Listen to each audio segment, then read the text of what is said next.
He was found crawling out of a police station, blood on his hands, 3 officers down, and no one left to call for help. They said he was just a drifter, another broken veteran wandering the desert. But when I saw his dog, an old German shepherd, trembling yet unyielding beside him, I knew there was more. Raymond Cole wasn't running from something. He was running toward it. Hours earlier, that same man had kicked open the doors of Hollow Ridge PD, dragged 2 wounded cops into the light, and made a single call that saved the town. But that call did more than summon help. It unearthed the secret no one dared to face. "Not all uniforms stand for justice," he'd said once.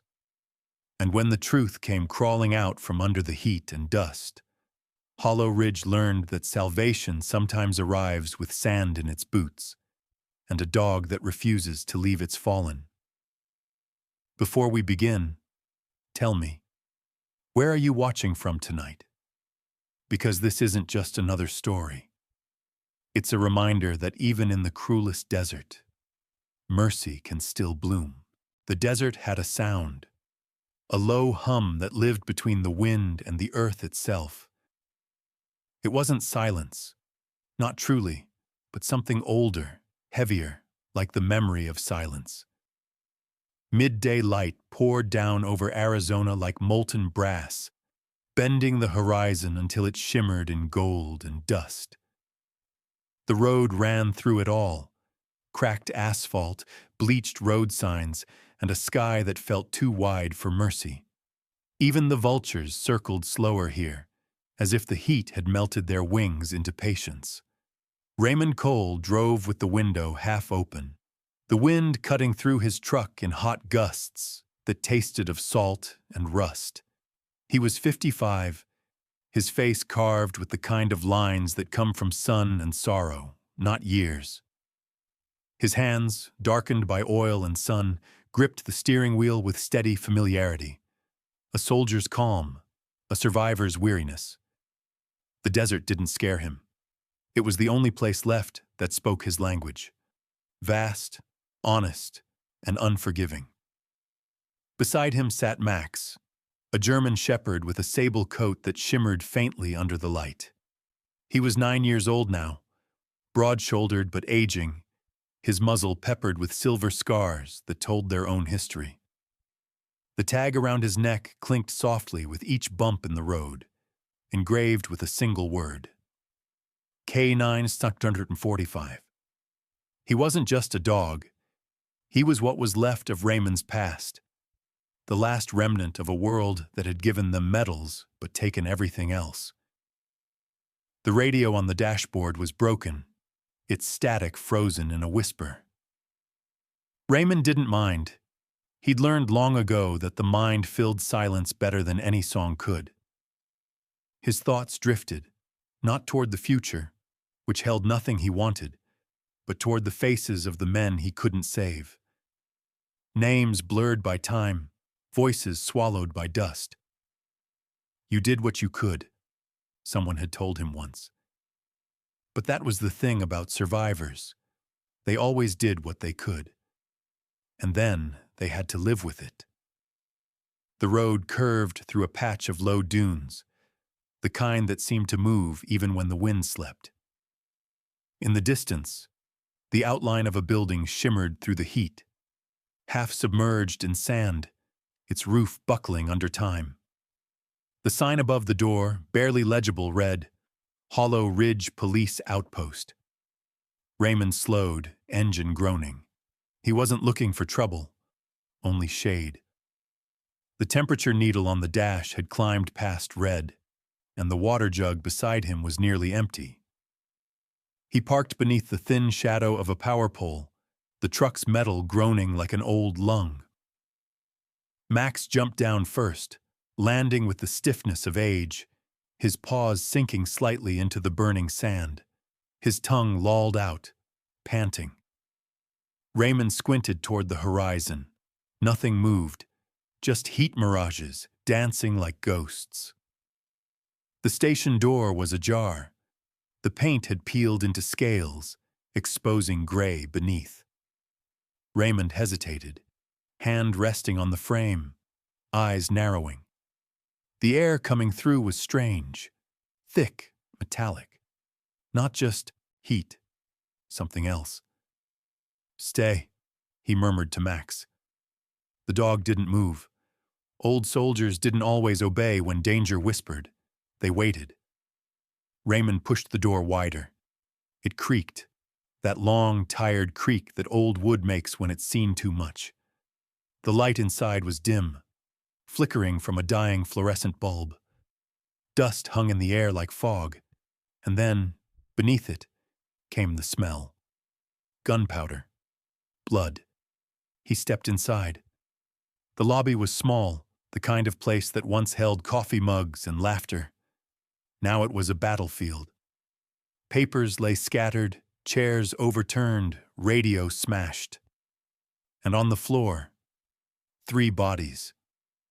The first, an older man with white hair and broad shoulders, lay behind the desk, his badge catching what little light filtered through the blinds.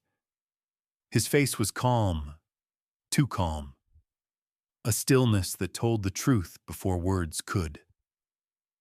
The second lay sprawled near the filing cabinet, blood seeping through a sleeve. The faint rise of his chest barely visible. The third was younger, maybe late 20s, a streak of crimson cutting across her uniform. She twitched once, a gasp leaving her lips that sounded more like a prayer than pain. Raymond froze. His throat went dry. He had seen too much of this, too many rooms that smelled like endings. For a moment, the walls tilted. The desert's heat swayed like water. His instincts, buried deep, drilled by years, took over. He moved fast but quiet, checking pulses, lifting heads. 2 alive. Barely. 1 gone. "Easy," he whispered, though no one could hear him. Behind him, Max stepped through the door, low growl rumbling in his chest. The dog's eyes darted from the wounded to the walls, alert, scanning, calculating. His body language was pure discipline, a soldier scenting unfinished danger. The smell of iron and oil thickened. Raymond looked around. Bullet holes along the glass panel, streaks of blood on the counter, the faint scorch where a muzzle flash had burned the paint. It had happened fast, precise like a strike. Whoever did this wasn't new to killing. He reached the desk. The phone receiver hung off the edge, swinging gently, line dead. Raymond lifted it, pressed the cradle, listened. Silence. Then a faint hum, the line still alive. His hand trembled once, but his voice, when it came, was calm, clipped, military. "This is Hollow Ridge Outpost. Officer down. Multiple. I need immediate assistance." Static answered. Then a dispatcher's voice broke through, startled, frantic. "Sir, identify yourself." He hesitated. "Raymond Cole, civilian, former Army." "Are they alive?" "2, for now." "Help is coming. Stay on the line." He hung up instead. He didn't have time for comfort or questions. He pulled a towel from the wall rack, pressed it against the shoulder wound of the younger officer. Her breathing stuttered, uneven, but it was there. Outside, the sun beat against the windows like an angry drum. The air shimmered, pressing in from every direction. Raymond could feel it, the desert watching, waiting. Max moved to the door, hackles rising, eyes fixed on the horizon. Something out there, far beyond the heat waves, shifted. A speck of red, maybe a truck, flickered and vanished. Raymond's mind tightened like a wire. He didn't know yet what he had stepped into, only that it wasn't random. The world had handed him one last fight, and he had walked straight into it without realizing. He knelt beside the older officer, brushed sand from his badge. The name was smudged, but he could still read it. Keller.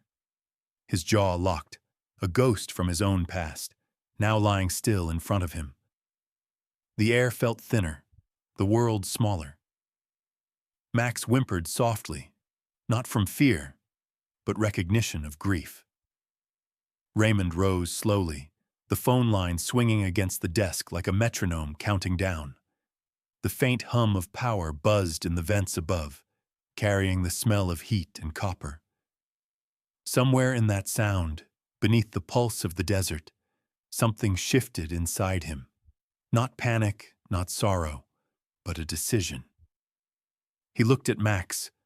The dog's ears tilted forward, waiting. Raymond gave a small nod. "We're not done here." The dog's tail flicked once, low and resolute. In that moment, surrounded by silence, dust, and blood, the old veteran realized something he hadn't in years. He was needed again. And though the desert remained merciless, for the first time in a long while, it had a heartbeat. That call, the one he'd just made, would travel farther than any bullet. It would echo across Hollow Ridge, stirring the buried bones of truth. It would bring help, yes, but also reckoning. And when it came, nothing in the desert would ever be the same again. Sirens cut through the valley like wounded metal, their cries echoing off the barren ridges that framed Hollow Ridge in an endless loop of heat. Dust rose behind the tires of patrol cars and ambulances, swirling like ghosts disturbed from shallow graves. The desert, moments ago still and breathless, now trembled under the urgency of human panic. Raymond stood by the door of the outpost, one hand resting against the blistered frame, watching red and blue lights flicker against the sand as if the horizon itself were bleeding. Sweat trickled down his neck, mixing with the dry sting of dust and guilt. He hadn't seen this much blood since the war, and the smell brought everything back. Metal, smoke, and silence that always came after the last bullet. It was strange how violence had a way of remembering you, even when you tried to forget it. Raymond breathed shallowly, eyes unfocused, the heat shimmering before him until it blurred the line between past and present. Max pressed against his leg, tail rigid, his body still as carved stone, a soldier waiting for orders that would never come again. The sound of approaching engines grew louder, and the wind shifted, carrying with it the faint hum of radios and voices that would soon turn this place into chaos. The first cruiser skidded to a stop, tires screeching against the gravel. Officers spilled out, some shouting for medics, others running toward the doorway where Raymond stood. He stepped back, letting them pass, his shoulders tense, his jaw locked in restraint. Max followed his movement with a silent precision, his nose twitching, catching every new scent. Sweat, oil, gunpowder, fear. Then she appeared through the haze, Chief Evelyn Ward, moving with the measured grace of someone who had lived too long with loss. She was in her early 60s, tall and lean, her silver hair pulled back neatly beneath her hat. Her face bore the sharpness of a sculpted monument, proud, calm, unyielding. But her eyes betrayed the exhaustion of a woman who had buried too many of her own. The desert light glinted off the badge on her chest as she stopped in front of the door, taking in the ruin before her with one long, steady breath. Her voice, when she spoke, was quiet, but it carried authority like the edge of a blade. "You were here first?" Raymond nodded once, his gaze unwavering. "Did what I could." It wasn't apology or pride, just fact. The kind of sentence men said when they'd already lost too much to justify anything. Ward's eyes lingered on him, assessing. A stranger in an olive shirt bleached by sun, worn jeans, and the unmistakable steadiness of someone trained to run toward the fire, not away from it. For a moment, suspicion flickered, the reflex of a cop. But it faded when Max stepped forward, positioning himself between his master and the crowd. His ears pinned back, his body tense but disciplined. When a young paramedic reached out to guide Raymond aside, Max's low growl broke through the hum of voices, sharp and warning. Ward's attention shifted to the dog, and something softened in her face. She'd seen that kind of bond before, the kind forged not in comfort, but in survival. "Easy there," she murmured, though she wasn't talking to Max alone. Inside, the paramedics worked with urgency, their voices blending into the static of radios. "Pulse weak," someone shouted. "We need pressure on the wound." The floor, still slick from blood, reflected the flashing lights, turning the room into a distorted mirror of motion and color. Raymond stood at the doorway, half in shadow, watching as they lifted the two wounded officers onto stretchers. The smell of antiseptic mixed with iron filled the space, a bitter reminder of how fragile living flesh really was. As they passed by, Raymond's eyes caught on a familiar detail, a name tag, half soaked in blood. Keller. He froze. His throat tightened before he could stop it. The world around him, the shouting, the sirens, the movement, faded into a low hum. Keller. He remembered him not as a body on a stretcher, but as the man who'd once driven him home from the base after his discharge, when Raymond still walked with a limp and a hollow stare. Keller had been one of the few who checked in on him afterward, who'd left cigarettes and coffee on his porch without needing thanks. Now his name was written in red. The desert sun had shifted by then, pouring through the broken blinds in hard lines that cut across the floor and across Raymond's boots. He looked down at his hands, the same hands that had pressed on Keller's chest, the same hands that had failed to stop the bleeding. Ward's voice cut through the haze. "You knew him." He didn't answer. He didn't need to. The way he stood said enough.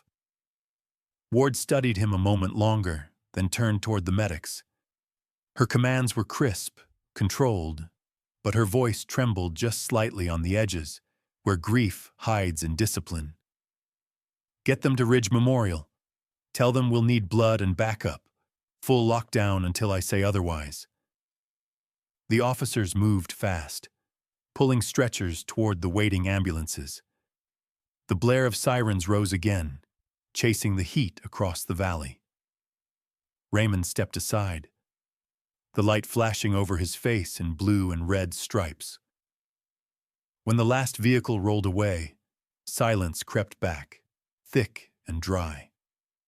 The air seemed heavier now, as if the desert itself had absorbed the pain, holding it in its lungs. Ward lingered near the door, her hand resting against the frame, her eyes tracing the bullet holes along the wall. She exhaled slowly, a sound that carried weariness more than fear. "This wasn't random," Raymond said quietly, almost to himself. She turned to him. "What makes you think that?" He looked past her, out into the valley, where the light bent over the ridges and vanished into dust. His voice was low, steady, but it carried something deeper, a knowing that didn't need proof. "Because the world doesn't kill like this by accident." Ward followed his gaze, the desert wind catching the ends of her silver hair. Her expression shifted, not disbelief, not agreement, but something in between. Understanding, perhaps. Or the quiet dread of someone who had heard the truth before and hoped never to again. Max sat at Raymond's side, his breathing slow, ears twitching at the faint echoes of engines retreating into the distance. His body relaxed only slightly, as if he too sensed that the danger hadn't gone anywhere. It had just stepped out of sight. The last of the dust settled over the steps of the outpost. The silence that followed wasn't peace. It was the kind that holds its breath before the next storm. Raymond wiped the back of his neck, the sweat leaving streaks across his skin. He didn't look back as he walked toward his truck, Max pacing beside him. Behind them, Chief Ward remained by the door, her outline framed against the dying light, a figure carved of stone and shadow, already carrying the weight of what was to come. And somewhere deep inside him, beneath the weariness and the guilt, a voice whispered again. The same one that had followed him out of every battlefield he'd ever left. This wasn't random. By sundown, the desert had swallowed the day in shades of copper and violet. The heat lingered like something alive, breathing through the cracked streets of Hollow Ridge, whispering against the shutters and old signs that flaked beneath its breath. Raymond sat on the steps outside the police station, the concrete beneath him still warm from the sun.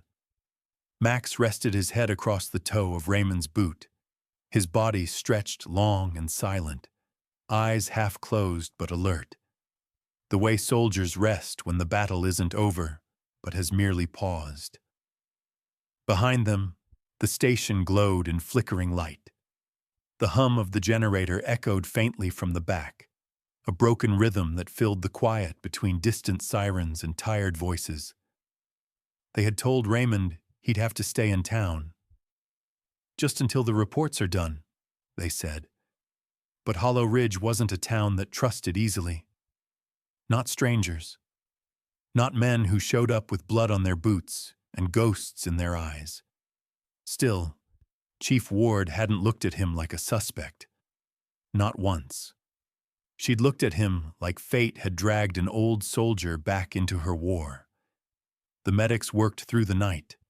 He could hear them in the distance, the steady rush of gurneys, the slap of gloves, the clipped voices of people who've seen too much and learned not to show it. Every now and then, a door opened, releasing a sharp burst of antiseptic air that stung the throat before fading into the desert's breath again. Raymond lit a cigarette but didn't smoke it, letting it burn itself to ash between his fingers. Inside the station, whispers moved like dust. They weren't loud, but they carried thin, brittle things that floated through vents and halls. Inside job. Power cut before the shooting. Cameras dead. Each fragment broke the air in a different way, leaving behind the uneasy silence of men realizing the danger wasn't gone. It was just hiding. Through the cracked blinds, Raymond saw Chief Ward at her desk. Her silver hair glowed faintly beneath the yellow lamplight. Papers covered the surface before her, but she wasn't reading them. Her eyes were fixed on a small, framed photograph, the kind taken when time was still kind. In it, a younger man stood beside her, his hand resting lightly on her shoulder, both in uniform. He had the same sharp gaze, the same quiet authority. Her late husband, the one everyone in town still spoke about in lowered voices. The man whose death had carved something permanent into the chief's composure. Raymond's breath caught. There was a stillness to her posture that said she'd stared at that photograph countless times, trying to find answers that never came. He knew that kind of silence, the one filled with names no one else could say for you. Max shifted beside him, head lifting suddenly. His ears twitched once, twice. Small motions, but sharp, instinctive. Raymond frowned and tilted his head, listening. Somewhere, from the half-open window, a faint hiss of static bled into the night. It came from the old radio sitting on the dispatch desk. The signal was weak, fractured, like wind tangled in metal wire. Then, amid the static, something else broke through. Not words at first, but tones, then fragments, distorted and distant.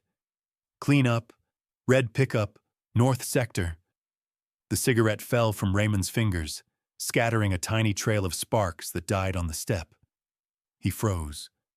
That voice. He knew that voice. It had weight.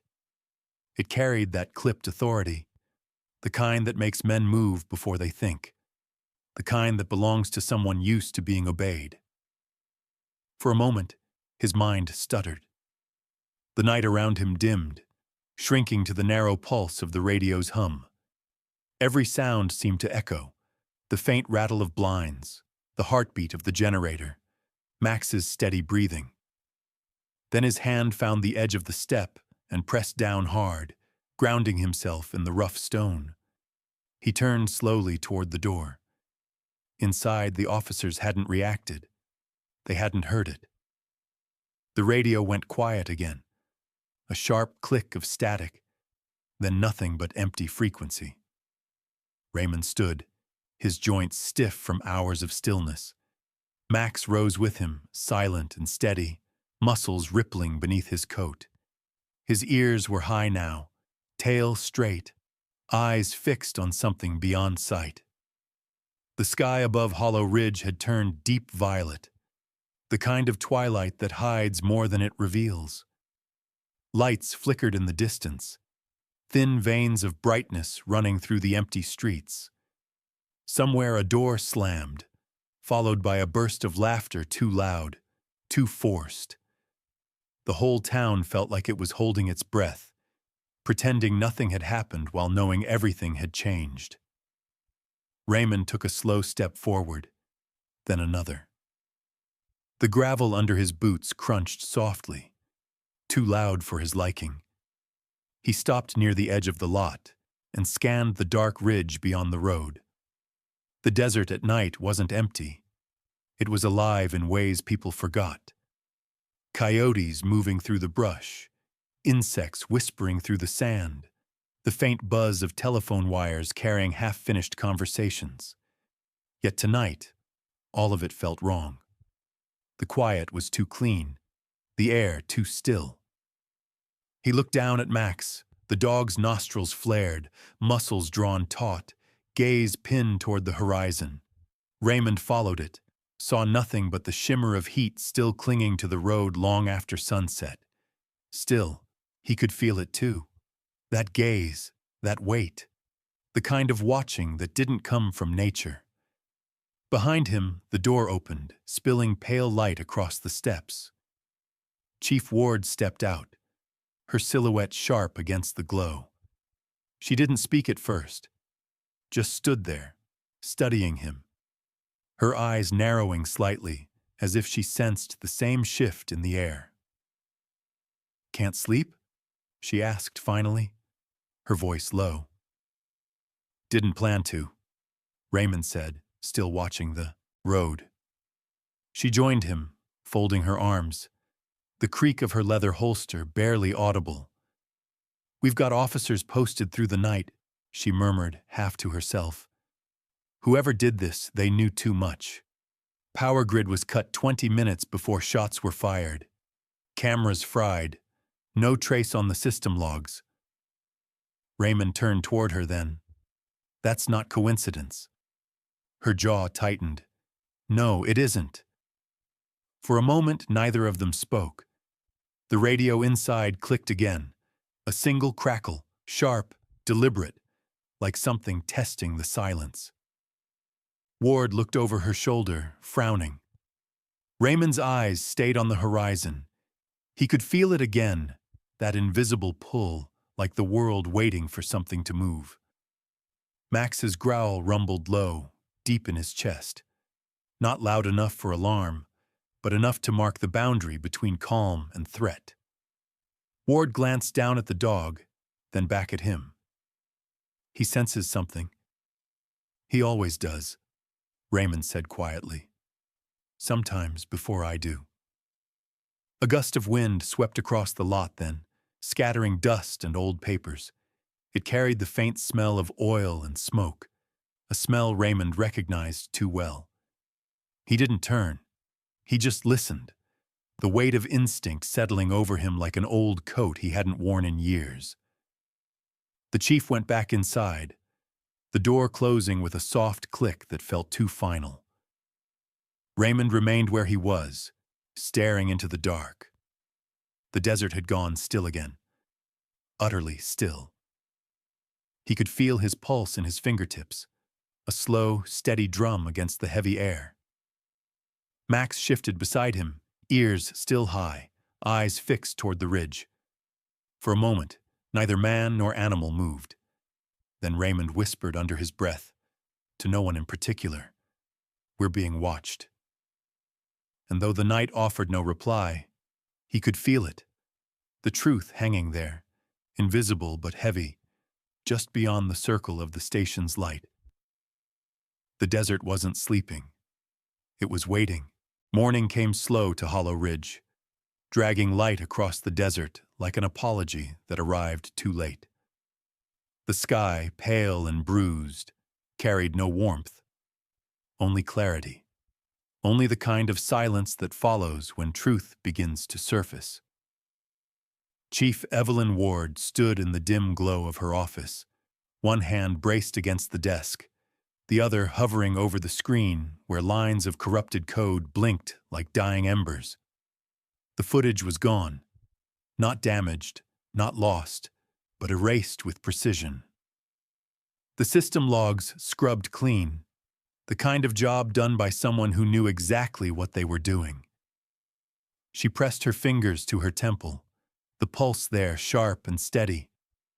Behind her, the faint hum of the air conditioner stuttered, blowing out air that smelled faintly of dust and ozone. The town outside was already stirring. Engines, voices, the clatter of routine trying to bury what could not be unseen. But inside that room, time held its breath. Ward leaned closer, eyes narrowing on a remnant line of data that refused to vanish. A small fragment buried deep in the code. Access ID LT Dean Mercer. The name struck like a splinter under the skin, subtle but impossible to ignore. Mercer. Her breath hitched before she could steady it. Lieutenant Dean Mercer, the officer who had once served under her late husband, the man everyone in Hollow Ridge trusted without question, the man who'd helped train half the department, who spoke with calm certainty and a smile that made people feel safe. Ward's reflection in the monitor looked older suddenly, the lines around her eyes deepened by betrayal. By noon, the sun returned to its cruelty. The air shimmered above the asphalt like thin glass. Raymond arrived at the back of the station, his shadow long and still. Max padded beside him, silent, attentive, the black saddle of his coat gleaming beneath the light. Ward met them outside, her uniform crisp, but her eyes stormed with the weight of what she'd found. Mercer's ID accessed the system an hour before the shooting, she said quietly, as though saying it louder might make it untrue.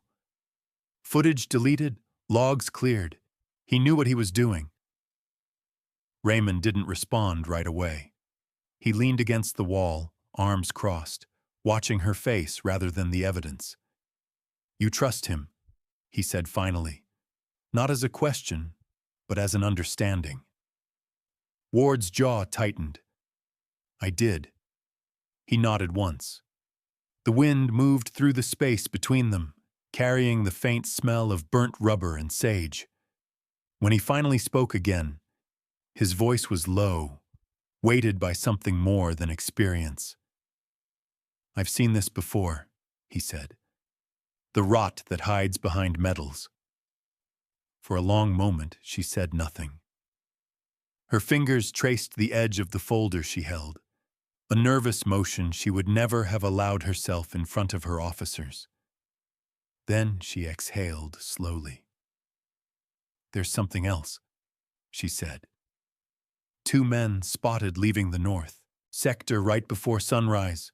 Old freight yard, no plates, no records." Raymond's eyes narrowed. "Then that's where we start." By the time they reached the abandoned freight yard, the sun hung high, merciless and blinding. Heat bled off the rusted train cars, warping the air into shimmering waves. The metal groaned softly, expanding in the dry wind, as though the place itself remembered the weight of what it once carried. Graffiti stained the walls, faded names, numbers, ghosts. Somewhere in the distance, a lone raven croaked and fell silent again. Ward walked a few steps ahead, her hand resting near her sidearm. Raymond followed, his boots grinding softly over gravel. Max ranged slightly ahead, nose low, ears alert, tail stiff, every motion measured, purposeful. The air was thick with the scent of oil and decay. Raymond could taste it at the back of his throat, the smell of rust and something older, something alive. They reached the heart of the yard, a maze of derailed boxcars and broken containers stacked like the ribs of a long-dead beast. The silence there wasn't peaceful. It was loaded. Max stopped suddenly, paw raised, head tilted. His body went rigid. Ward froze too, eyes darting to Raymond. Then, a sound. Soft, metallic. A boot scraping steel. Two figures stepped from behind the carcass of a freight car, both armed, both tense. The younger one, Eddie, wiry, pale, his sleeveless shirt darkened with sweat, kept his weapon low, but his finger twitching near the trigger. The other, Slade, broader, older, with a jagged scar down his neck and eyes that had seen too many bad choices, watched them with a calm that was far more dangerous. "Well, look what the desert blew in," Slade drawled, voice rough, mocking. "Chief Ward herself didn't think you'd come this far for ghosts." Ward's hand brushed her holster, not in threat, but readiness. "You should have stayed gone," she said evenly. Eddie laughed, a thin, nervous sound that didn't reach his eyes. "We were just cleaning up, Chief. Orders, you know how it is." Raymond felt the air shift before the first shot rang out. The crack of the gunfire shattered the quiet, sending birds scattering from the rafters. Bullets slammed into the metal siding, sparks leaping like fireflies. Ward ducked behind a rail car, Raymond dropping low beside her. Max barked once, a deep, resonant sound, and lunged forward, teeth flashing. He hit Eddie hard, knocking the gun from his grip and sending both rolling in a storm of dust and curses. Slade fired again, the shot grazing the edge of a crate near Raymond's shoulder. He returned fire, not to kill, but to drive the man back. Ward moved to cover the open flank, her voice cutting through the chaos. "Stay low. Harper, get them pinned from the left." Raymond turned, and there she was. Officer Harper, one of the wounded survivors from the outpost, pale but upright. Her left arm, wrapped tight in bandages, eyes fierce despite the tremor in her hand. She moved through the debris with grit, firing short bursts to suppress. The sight of her, alive, still fighting, ignited something raw in Raymond's chest. A second later, Slade's weapon jammed. Raymond didn't hesitate. He crossed the gap, grabbed the man by the collar, and drove him backward against the rail. The gun fell. Slade swung a fist, caught air, then went down hard. Dust swirled, blood mixing with rust. Max dragged Eddie toward Ward's position, the man screaming until she kicked the gun further out of reach. Silence came suddenly, not soft, but absolute.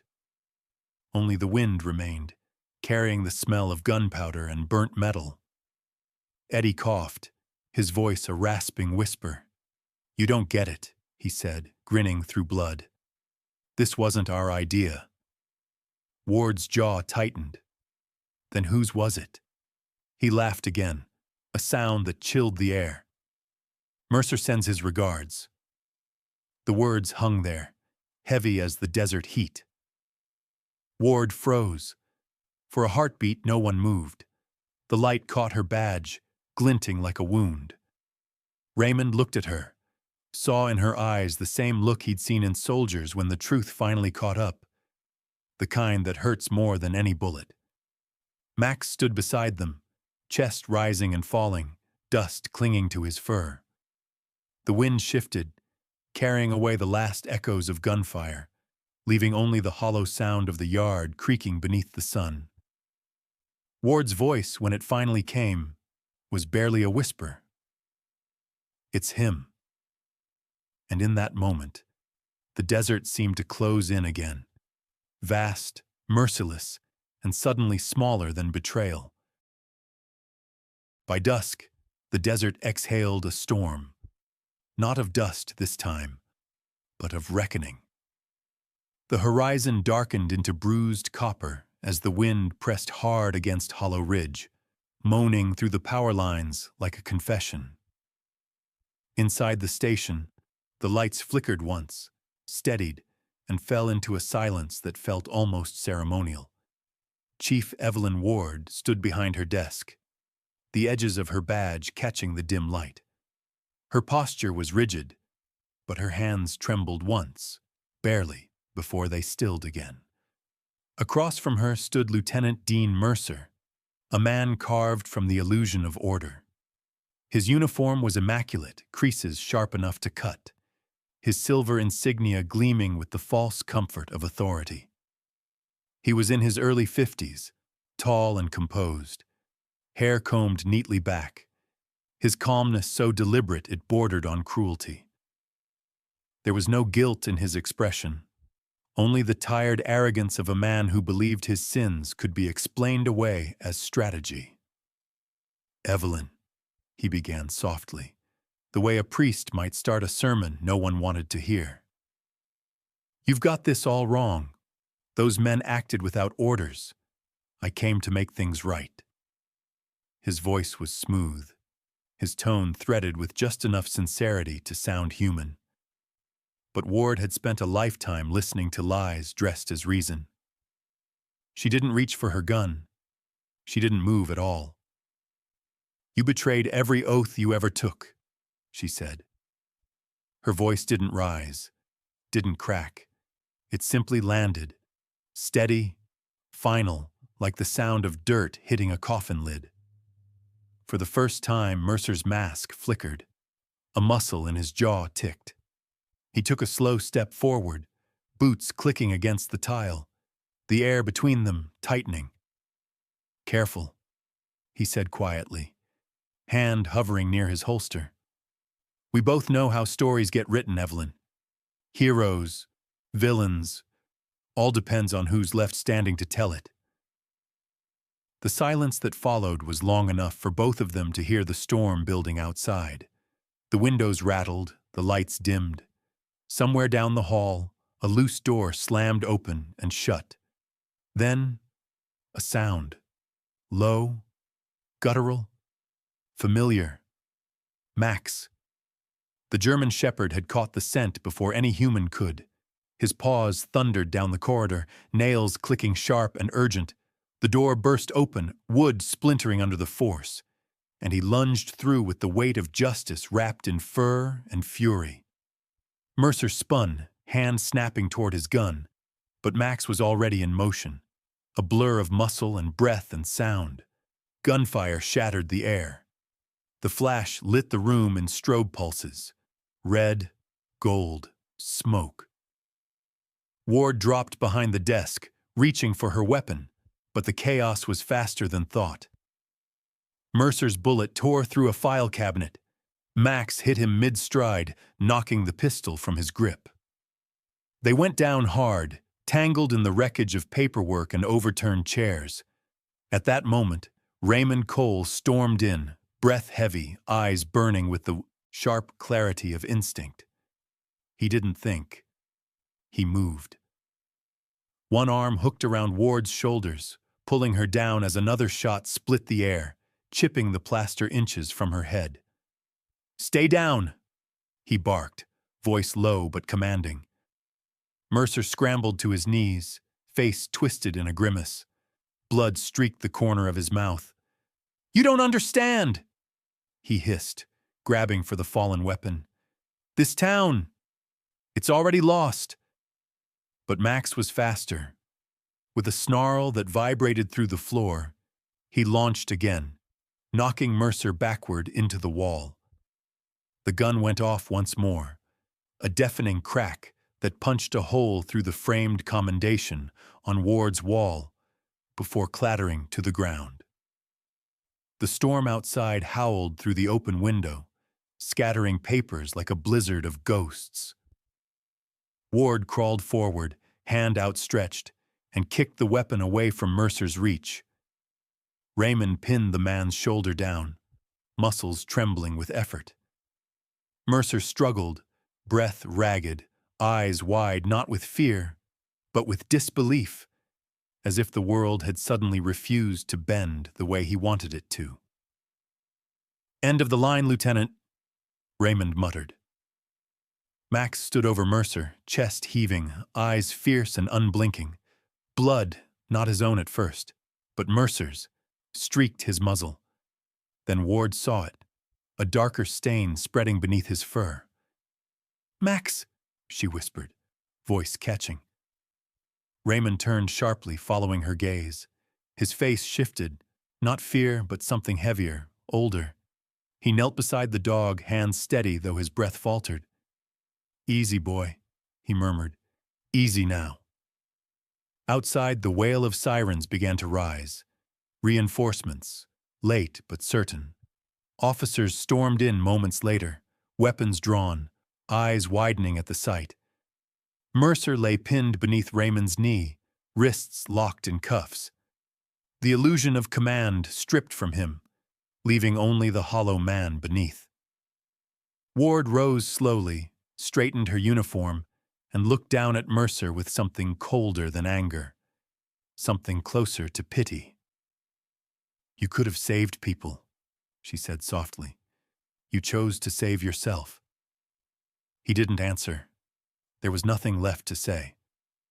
Raymond exhaled, the sound half sigh, half prayer. The room smelled of cordite and truth, sharp, metallic, cleansing in its own cruel way. Max lay beside him, his breathing shallow but steady. Dust drifted through the cracks of the window as if even the desert was pausing to watch. Raymond reached out, resting a trembling hand on Max's head. The fur was hot, matted with blood, but beneath it was life, fierce and loyal and unyielding. The dog's amber eyes met his, and for a moment, neither soldier nor animal needed words. The question lived there, quiet but unmistakable. "Did I do enough?" Raymond's voice broke as he whispered, "You did." Outside, dawn was beginning to bloom, soft and red like forgiveness.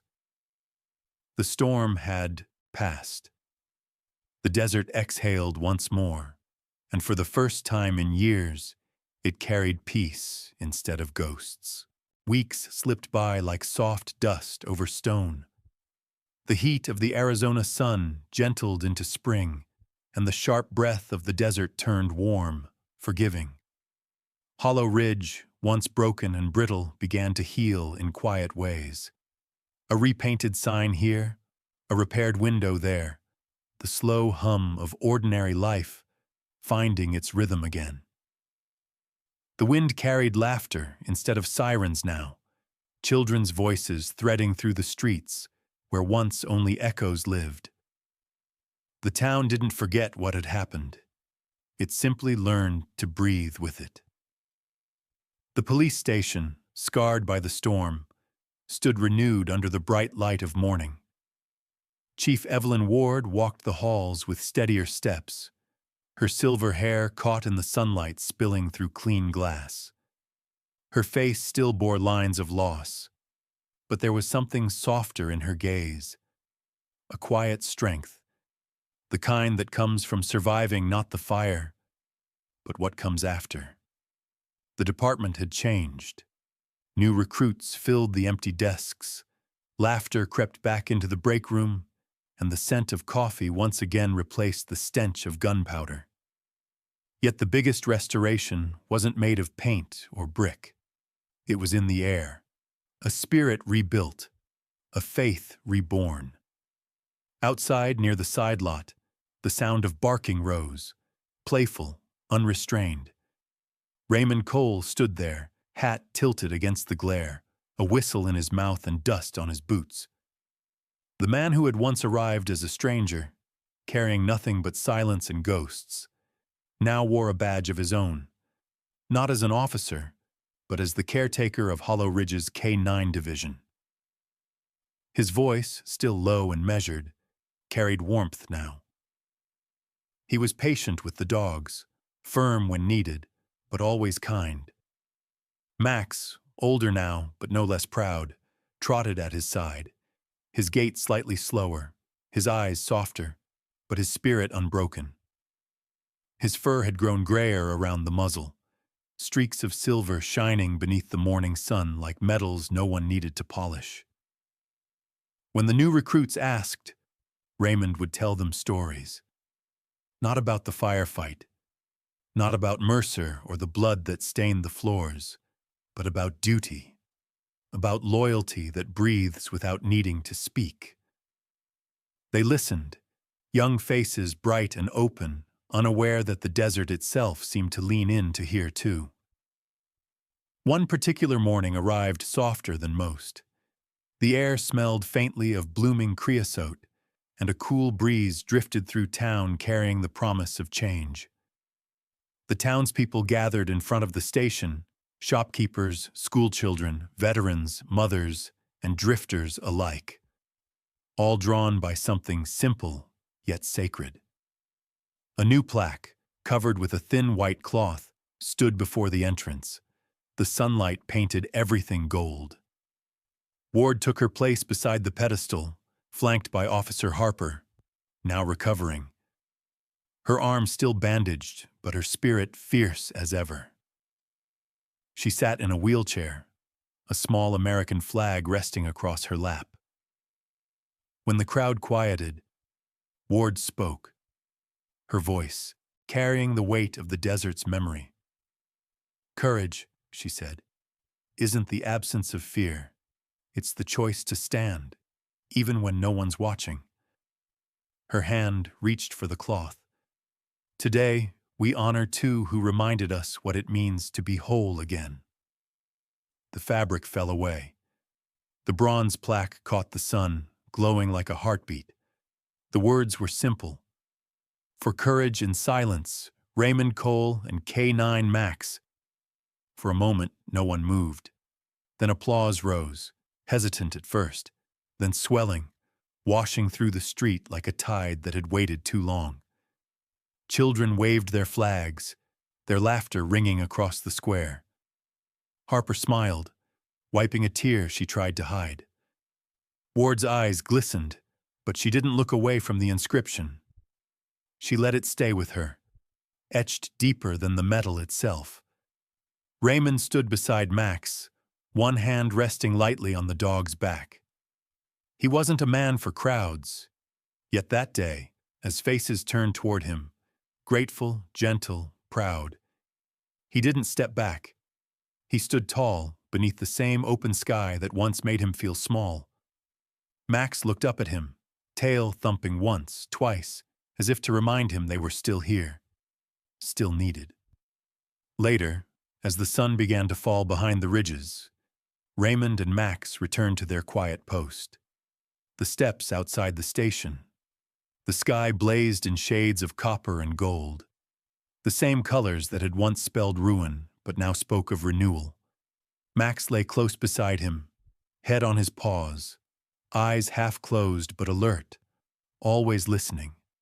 Raymond leaned back, watching the horizon breathe fire into the clouds. The world felt slower then, peaceful in a way he hadn't believed possible. He thought about all the names the desert had taken, and all the ones it had given back, not carved in stone, but carried on the wind. Ward's laughter drifted faintly from inside, the hum of the generator steady, the world ordinary again in the most extraordinary way. He reached down, fingers brushing through Max's fur. "We made it, partner," he murmured. Max's ear twitched at the sound, his tail sweeping the dust once before stilling. Together, they watched as the last light of day bent low across the sand, setting the world ablaze one last time before surrendering to dusk. And when the wind came, soft, warm, eternal, it carried with it a truth that no storm could erase. Some heroes never left. They just stopped needing to be found. The stars rose above Hollow Ridge, bright and unashamed. The desert, at last, was quiet. Some stories don't end when the mission does. They linger in the quiet corners of memory, in the echo of a loyal heartbeat that once refused to stop. Out there, beyond the dust and the wind, are souls who ask for nothing, yet give everything. They don't wear capes or speak of sacrifice. They simply stand their ground when the world turns away, guarding what's good, even when no one sees. Loyalty, courage, mercy, they don't make headlines. They live in gestures so small, most pass by without noticing. A steady hand, a gentle command, a silent promise kept. And maybe that's what real strength looks like. Not in the roar of victory, but in the quiet that follows. So if one night the wind feels a little warmer, or the stars seem closer than before, maybe it's because those hearts are still out there, the ones who once protected us, now resting in the hush they earned. Sometimes the quietest hearts carry the loudest courage, and sometimes that's all the world ever needed.